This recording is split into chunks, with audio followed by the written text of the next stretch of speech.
my story and know what went on with my father, Kerri Kasem.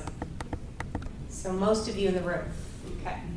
I thought I was alone on this one until I went public with what was going on with my family.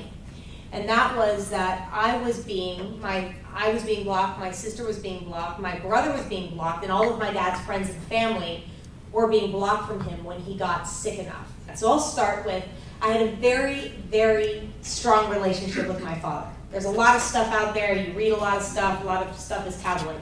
My father never cut us off. I never borrowed $3 million from my father.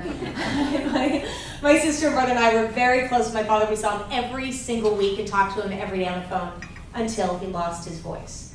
So we knew this was coming down, that he was going to get worse. And my father, behind my stepmother's back, signed a durable power of health over to us kids.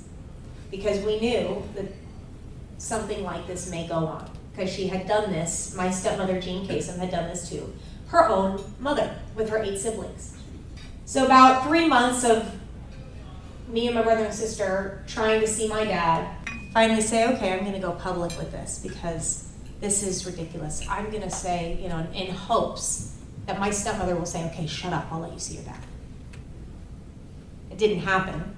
We went public with it. I protested outside of my own father's home with signs saying, why won't you let me see my dad? Dad, we love you. So eventually I did get to see my dad and won conservatorship over my father because my stepmother pulled my father out of a nursing home that she had put him in at 2:30 in the morning simply because I got a visit with my dad. I got a visit with my dad that night, May 7th at 2:30 in the morning. My stepmother and my half-sister pulled my dad out of his bed, put him in a wheelchair, stole all the equipment that he was hooked up to and threw him in the back of an SUV. A couple days later, they found him in Vegas, the bed sore bigger than my hand. And a few days after that, he was flown to Washington. And by the time I had gotten to him 2 weeks later, he was done. And we tried everything we could to save him, but eventually his body was shutting down. My stepmother went to court and said, put him back on fluids.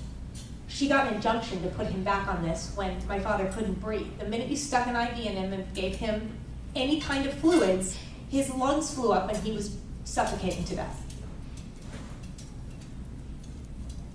Thank God he had a do not resuscitate because my stepmother could have won that injunction and he would have suffocated to death. I knew he wanted to go. I knew he wanted to go. So it wasn't on me entirely to say, let's, put him on hospice care.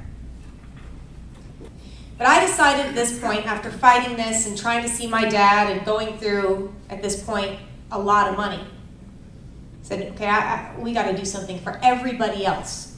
So I decided to start the foundation, Kasem Cares Foundation, to promote legislation that would allow a judge, and this is how simple this is. This is so simple, and you cannot believe this is not in the law books.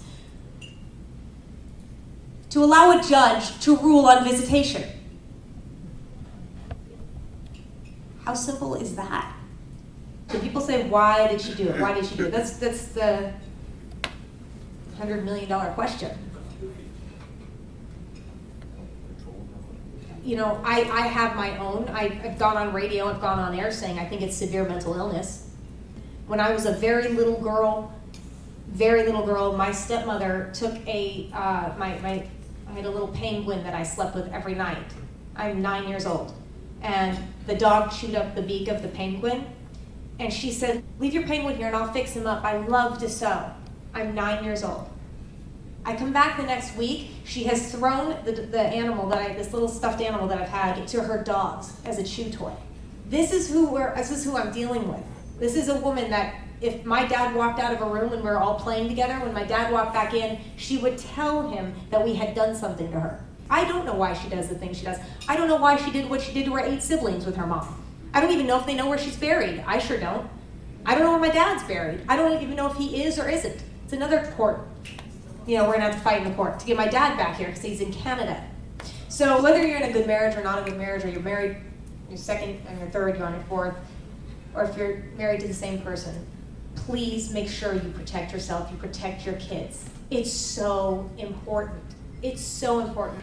So thank you so much for having me.